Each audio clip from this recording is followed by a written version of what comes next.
Praise God. Praise God. He was so hungry that he missed one retreat. He came to Dubai for the retreat. ஒரு தியானத்தில் கலந்து கொள்வதற்காக துபாய்க்கு வந்தார் என்ன தேடி. Dr. John came last month. Madurai என்ன சென்ற மாதம் டாக்டர் ஜான் வந்தார். Okay.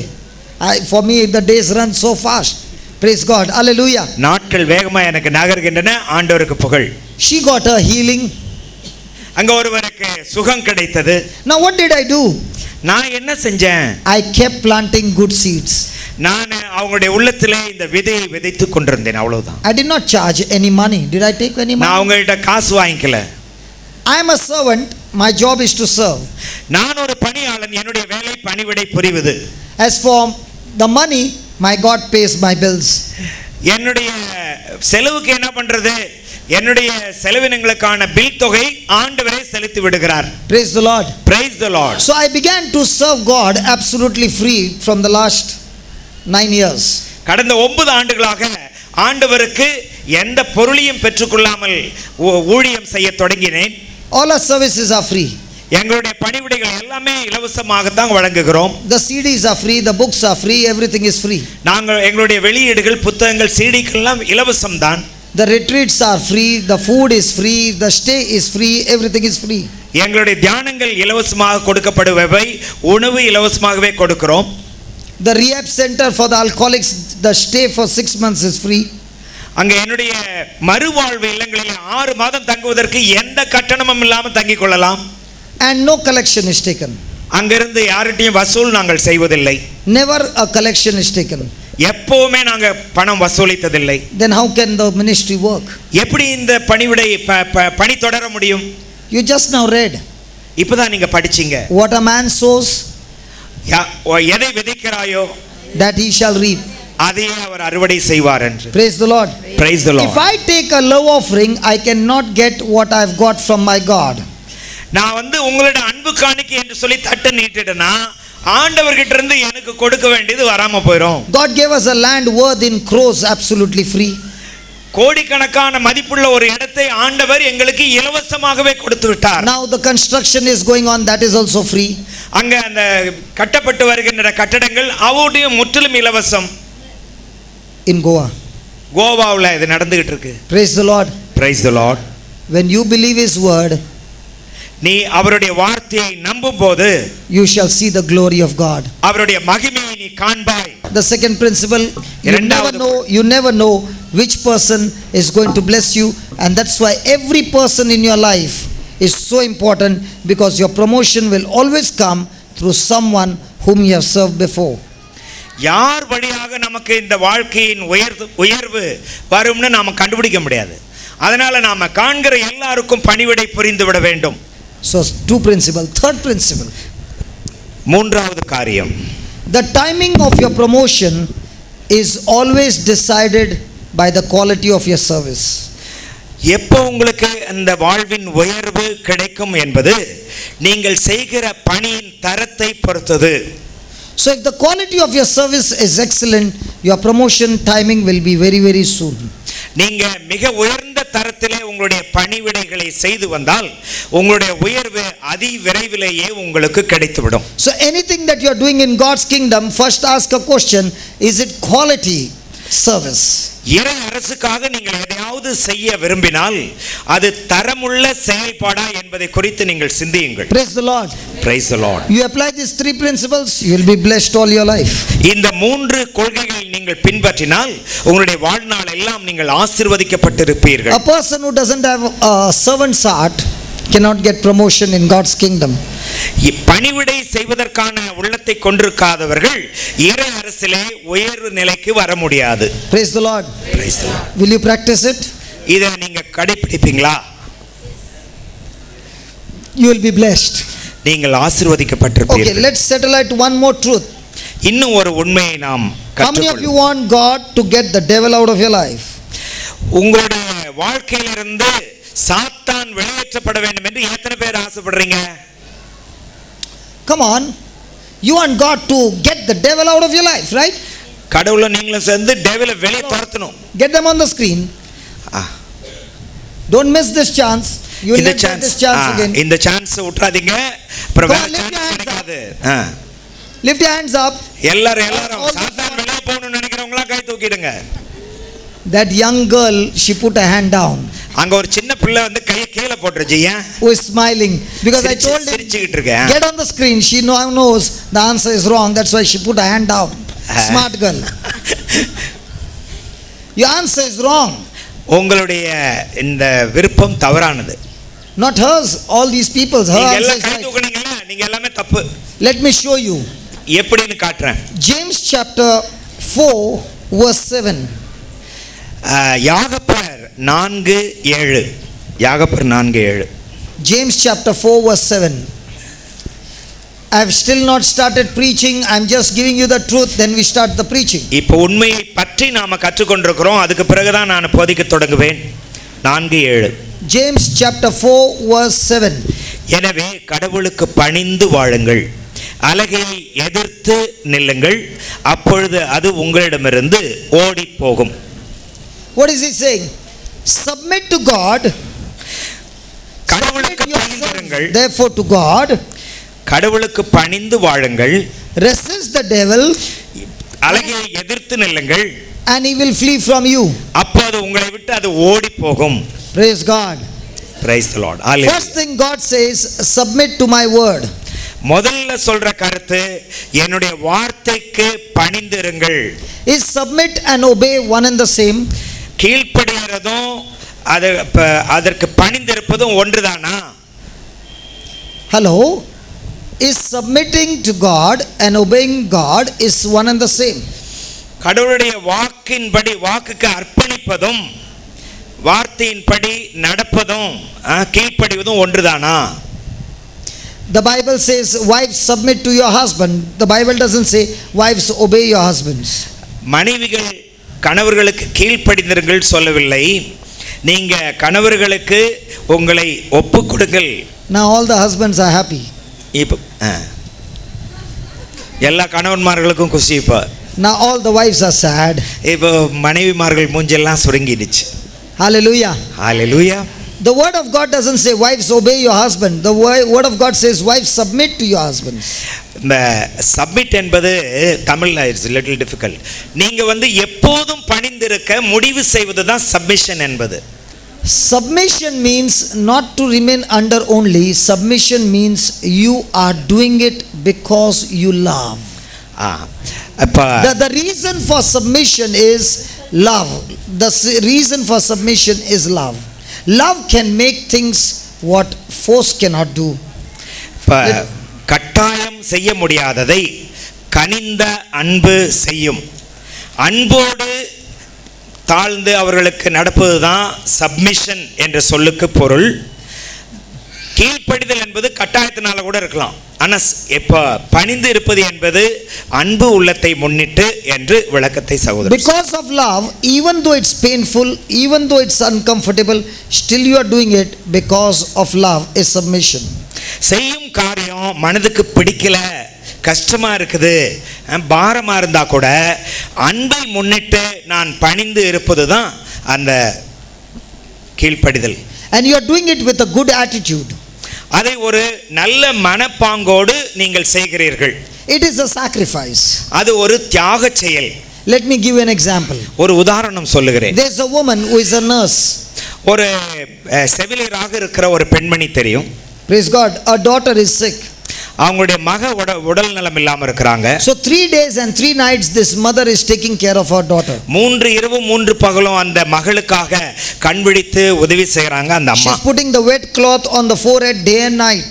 இரவும் பகலும் தன் நெற்றிக்கு அந்த ஈரப்பத்து போடுறாங்க. And the mother is not tired. ஆனா அந்த தாய் வந்து சோர்ந்து போகவே இல்லை. After a few months, சில மாதங்களுக்கு பிறகு when she's working in the hospital, ஆஸ்பத்திரியில அவங்க வேலை செஞ்சிட்டு இருந்தாங்க. another child comes of the same age having the same sickness. அதே வயசோட அதே பிரச்சனையோடு ஒரு குழந்தை அட்மிட் ஆனது. Now she has finished her 8 hours duty. அவங்க 8 மணி நேரம் அவங்க டியூட்டி முடிஞ்சிருச்சு. And now she is supposed to go home. அவங்க வீட்டுக்கு அப்ப போகணும் பரவிட்டு. And the doctor says the nurse has not come, you have to do this duty as well. இன்னொரு நர்ஸ் வர வேண்டியவங்க வரல, அதனால அவங்களுடைய பணியை நீங்க சேர்த்து செய்யுங்கன்னு சொன்னாரு. What happens to this mother? இந்த அம்மாவுக்கு அப்ப என்ன ஆகும்? She tells the doctor, I'm tired. இல்ல டாக்டர் கிட்ட சொல்றாங்க எனக்கு ரொம்ப சோர்வா இருக்கு என்று. She might do another shift. இன்னொரு 8 மணி நேரமும் வேலை செய்யலாம். But she won't be able to do the third shift. ஆனா மூன்றாவது இன்னொரு தொடர்ந்து நான் செய்ய முடியாது. Why the difference? ஏன் இந்த வித்தியாசம்? One place love is driving the force. ஒரு இடத்துல அன்பு அங்கே செயல் ஊக்கமாக இருக்கிறது. On the other side the duty is driving the fuel. இன்னொரு பக்கம் பணி செய்ய வேண்டும் என்ற கட்டாய நிலையில் தான் அவங்க செய்றாங்க. So when you obey God's word because you love him, it's submission. கடவுள் மேல் வைத்திருக்கிற அன்புக்காக அவருடைய வார்த்தைக்கு கீழ்ப்படிந்தா அதற்கு நீங்கள் அவருக்கு ஒப்பு கொடுப்பது என்றாகும். But you are obeying God's word out of fear that if I don't obey I will be punished. That is obedience but not submission. ஆண்டவர் தண்டிப்பாரு இல்லைன்னா எனக்கு பிரச்சனை வருன்ற எண்ணத்தோடு நீங்கள் அந்த வார்த்தைக்கு கீழ்ப்படிந்தா அது கீழ்ப்படிதல் தான். ஆனா அது அன்பில்லாத ஒரு செயல், பயத்தை முன்னிட்டு. Praise the Lord. Let's say this sister loves me and she doesn't love this brother much. இங்க இருக்கிற ஒரு சகோதரி இவங்க மேல ரொம்ப பிரியமா இருக்காங்க, ஆனா என் மேல பிரியம் இல்லைன்னு வெச்சுக்கங்க. Praise the Lord. Praise the Lord. Now this brother tells her, can you just do this work for me? இதை எனக்காக செய்றீங்களா சகோதரின்னு சொல்றான். She'll say, I got no time. இல்ல எனக்கு நேரம் இல்ல. But when I tell her, நான் அதே சொல்லும்போது she'll quickly do. உடனே எந்திரிச்சு செஞ்சிராங்க. Have you noticed in your relationships? உங்களுடைய உறவுகளிலே இந்த நிலைமையை பார்த்தது இல்லையா நீங்க? The person whom you love, you are ready to do anything and everything for that person. நீங்கள் நேசிக்கிற ஒருவருக்காக எதை வேண்டுமானாலும் எப்ப வேணாலும் எவ்வளவு நாளும் செய்யறதுக்கு ரெடியா இருக்கீங்க. And you enjoy doing it. அத மகிழ்ச்சியோடு செய்கிறீர்கள். But the person you don't like, ஆனா உங்களுக்கு பிடிக்காத உங்களுக்கு செய்யும்போது, so the first thing God says, submit yourself to God. ஆகவே ஆண்டவர் முதலில் சொல்லுவது என்னுடைய கட்டளைகளுக்கு பணிந்து இருங்கள். When you submit to God, you can now resist the devil. கடவுளுடைய கட்டளைக்கு பணிந்து நீங்கள் வாழும்போது தீயோனை நீங்கள் எதிர்த்து நிற்க முடியும். Did God say, I will make the devil run away from you? நான் அவனை ஓட்றேன்னு கடவுள் உங்ககிட்ட சொன்னாரா? God said, no, you can make the devil run away from you. அவன் உன்னை விட்டு ஓடி போக உன்னால் செய்ய முடியும் என்று இறைவன் சொல்லுகிறார். Yes? Yes. Now all this time what are you telling? God, you get the devil out. God is saying, no, you submit to my word in you will make the devil run away from you. இத்தனை நாட்கள் நீங்கள் என்ன நம்பிக்கொண்டிருந்தீர்கள்? கடவுள் சாத்தானை நம்மிடமிருந்து விரட்டுகிறார் என்று. ஆனால் இன்று கற்றுக்கொண்டீர்கள் கடவுளுக்கு நீங்கள் பணிந்து இருக்கும்போது சாத்தானை நீங்கள் எதிர்த்து நிற்பதால் அவன் உங்களை விட்டு ஓடி போவான். So according to this word, when you submit to God's word and you resist the sickness also will run away from you. அதே போல இறை வார்த்தைக்கு நீங்கள் பணிந்து வாழ்ந்து கொண்டிருக்கும் போது நோயை எதிர்த்து நின்றால் அந்த நோய் உங்களை விட்டு ஓடி போகும். Are you understanding? புரியுதா உங்களுக்கு? So let's start the preaching now. இப்பதான் நம்ம போதனையை தொடங்குகிறோம். Hello? சரியா? Okay. How many of you want victory in your life? உங்களுடைய வாழ்க்கையில வெற்றி வேண்டும் என்று சொல்பவர்கள் எத்தனை பேர்? Now everybody is saying if we ask a question we should not put our hands up. இப்ப எல்லாருக்கும் பயம் கையை தூக்குனா போச்சு என்று. Okay, this time it's the right answer. Let's see who is. How many of you believe God will give you the victory? Come on, lift your hands up. எத்தனை பேருக்கு தெரியும் கடவுள் உங்களுக்கு வெற்றி அளிப்பார் என்று? Get them quickly. சீக்கிரம் Look at that baby. Now she's not putting her hand up. பாருங்க கையே தூக்க மாட்டேங்கறாங்க. Hallelujah. Hallelujah. Okay, let's see how many people God is going to give them the victory. எத்தனை பேர் கடவுள் உங்களுக்கு வெற்றி தர போகிறார் என்று சொல்பவர்கள்? You're wrong. 1 John chapter 5 verse 4. 1 யோவான் 5வது அதிகாரம் 4வது வசனம். Please read it. 1 John chapter 5 verse 4. ஏனெனில் கடவுளிடமிருந்து பிறக்கும் அனைத்தும் உலகை வெல்லும். Okay. Victory. Okay. உலகை வெல்லுவது நம் நம்பிக்கையே. Not God. Not God. நம்முடைய விசுவாசம் வெற்றி தரும். My faith gives me victory. என்னுடைய நம்பிக்கை எனக்கு வெற்றி தருகிறது. Did God say He will give you the victory? கடவுள் இங்க சொன்னாரா நான் உனக்கு வெற்றி தருகிறேன் என்று? You know, please try to understand. You might say, this brother is preaching, that means I don't need God. Oh no, you need God because His power, His faith, everything from Him you need. But God is saying, I have given you everything, use it and get your victory. இந்த சகோதரர் வந்து கடவுளே தேவையில்லைங்கிற மாதிரி எல்லாம் சொல்லிக்கிட்டு இருக்கிறாரு என்று ஒரு சிலர் நினைக்க கூடும். நான் அப்படி சொல்லவில்லை. கடவுள் அவருடைய வார்த்தையை, அவருடைய ஆசீர்வாதமான ஆவியை, அவருடைய அதிகாரத்தை நமக்கு கொடுத்திருக்கிறார். அதிலிருந்து வெற்றியை பெற்றுக்கொள்ள சொல்லுகிறார் என்று நான் சொல்லுகிறேன் சொல்றார். Your wife cooks food? உங்களுடைய மனைவி உங்களுக்கு சமைக்கிறாங்களா? She has got those masala, rice and all that. Then you all both hold hands together. And then you say, Lord, cook the food for me, cook the food for me. Lord, cook the food for me. And you all are kneeling, praying for 3 hours. And there the food is ready. நீங்க ரெண்டு பேரும் சமைக்கும் போது இவங்க ரெண்டு பேரும் என்ன செய்றாங்களா, மசாலா சாப்பாடுக்கு எல்லாம் ரெடி பண்ணி வச்சுக்கிட்டு ரெண்டு பேரும் அன்பா கையை பிடிச்சிக்கிட்டு, ஆண்டவரே இதை சமைச்சு கொடுங்க, ஆண்டவரே இதை சமைச்சு கொடுங்க, ஆண்டவரே இதை சமைச்சு கொடுங்க என்று சொன்னா ரெடி ஆயிருமா? And my brother, he says, you should go to a house and taste that food. Now I understand why it is tasty, brother. They are praying and God is making the food and giving them ready made. என்னுடைய சகோதரர் சொன்னார், அவங்க வீட்டுக்கு போய் சாப்பிட்டு பாருங்க எவ்வளவு டேஸ்டா சமைச்சிருப்பாங்க என்றன்னு. இப்பதான் எனக்கு புரியுது அவங்க கடவுளை வச்சு சமைக்கிறாங்கன்னு. Hello, do you cook your own food? நீங்களும் உங்க சமையல் நீங்களே செஞ்சுக்கிறீங்களா? Now that's what God is going to teach you, how to cook food of heaven and enjoy it and have victory in your life. உங்களுடைய வாழ்க்கையிலே வெற்றியோடு நீங்கள் இறையரசுக்குரிய மகிழ்ச்சியை எல்லா நன்மைகளையும் பெற்றுக்கொள்வது எப்படி என்று இப்ப சொல்லி தர போறார். So are you ready? தயாரா? So who gives you the victory? யார் நமக்கு வெற்றி அளிப்பது? Do you believe the word of God is the truth? நீங்க இறை வார்த்தை உண்மை என்று நம்புகிறீர்களா? Do you believe that the word of God has the highest authority? இறை வார்த்தை சகல அதிகாரத்தையும் தனக்குள் வைத்திருக்கிறது என்று நம்புறீங்களா? Do you believe God and His word are one and the same? இறை வார்த்தையும் கடவுளும் ஒண்ணுதான்னு நம்புறீங்களா? Listen, if you are sitting there and saying, I want my healing, listen, you don't even have to pray. As you are listening, healings are going on right now. நீங்க கேட்க கூட வேண்டியதில்லை.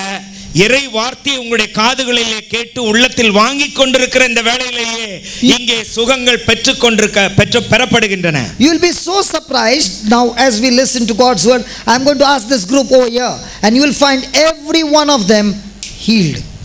நான் இப்ப நீங்க இந்த இறை வார்த்தையை படிக்கும் போதே நான் கேட்க போறேன், இங்க நீங்க அதை கேட்கிறவர்கள் உள்ளத்தில் வாங்குபவர்கள் குணம் பெறுகிறீர்கள் என்பதை இப்ப பார்க்க போறீங்க. I only request from you with folded hands, whatever you are hearing, change your thinking. கேட்கிற இறை வார்த்தையின்படி உங்களுடைய எண்ணங்களை நீங்கள் மாற்றிக் கொள்ளுங்கள். The change in your thinking is the truth that will set you free. உங்களுடைய எண்ணங்களில் ஏற்படுகிற இந்த மாற்றம் தான் அந்த உண்மைக்கேற்ற மாற்றம். அது உங்களுக்கு விடுதலையை தரும். Just because you read the scripture doesn't mean you know the truth. நீங்க அந்த இறை வார்த்தையை படிச்ச உடனே உங்களுக்கு உண்மை தெரியறது இல்ல. But when you change your thinking, உங்களுடைய எண்ணங்களை அதற்கேற்ப மாற்றிக் கொள்ளும் போதுதான் இது நிகழ்கிறது. and now you make your thinking with God's thinking, உங்களுடைய எண்ணங்களையும் இறைவனுடைய எண்ணங்களையும் ஒன்றுபடுத்துகிறீர்கள். Instantly the healings begin. அப்பவே சுகம் வர தொடங்கி விட்டது. Did you get that? புரியுதா? Hello, did you get that? புரியுதா? Now who is going to give you the victory? யார் வெற்றி உங்களுக்கு தர போகிறார்? Just read it. ஏனெனில் கடவுளிடமிருந்து பிறக்கும் அனைத்தும். Can I request you? Can you make them repeat each word? அவங்க சொல்ற வார்த்தை நீங்களும் திரும்ப சொல்லுங்க. ஏனெனில் கடவுளிடமிருந்து பிறக்கும் அனைத்தும் உலகை வெல்லும். உலகை வெல்லுவது நம் நம்பிக்கையே. உலகை வெல்லுவது நம் நம்பிக்கையே. Say that again, last line. உலகை வெல்லுவது நம் நம்பிக்கையே. So who is going to give you the victory? யார் உங்களுக்கு வெற்றியை தருவது? My faith. என்னுடைய விசுவாசம். So if you are finding failures in your life, what is the reason? உங்களுடைய வாழ்க்கையிலே தோல்விகள் நீங்கள் பார்த்தா அதுக்கு என்ன காரணம்? So if you go to people and say, pray over me, pray over me, pray over me, pray for me, pray for me, pray over me, and you don't have the faith, can you get the victory? நீங்க பலரிடம் சென்று எனக்காக ஜெபிங்க, என்மேல் கை வைத்து ஜெபிங்கன்னுலாம் சொல்லி சொல்லி கேட்கும்போது விசுவாசம் உங்களில் இல்லை என்றால் உங்களுக்கு வெற்றி கிடைக்குமா? So most of the time you are running after preachers. நிறைய சமயங்களில் நீங்க யாராவது ஜெபிக்கிறது கிடைப்பாங்களான்னா அவங்க பின்னால ஓடுறீங்க. You must run after the word of God. அதற்கு மாறாக இறைவார்த்தையின் பின்னால நீங்க ஓட வேண்டும். The preacher cannot set you free. அந்த போதிப்பவர் உங்களுக்கு விடுதலை தர முடியாது. Only the word of God can. இறை வார்த்தை தான் உங்களுக்கு விடுதலை தர முடியும். Are you understanding? புரியுதா உங்களுக்கு? They became sad. ஏன் ரொம்ப என்ன இவ்வளவு ஏன் உங்களுக்கு முகம் வாடி போச்சு? Sad. Hallelujah. Hallelujah. Hallelujah. Hallelujah. Say that my faith.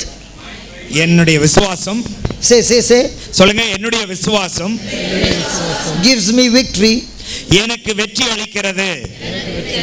over the world. உலகின் மீது வெற்றி அளிக்கிறது.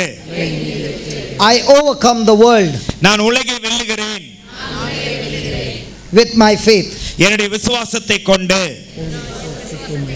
Correct? Okay, now what is faith?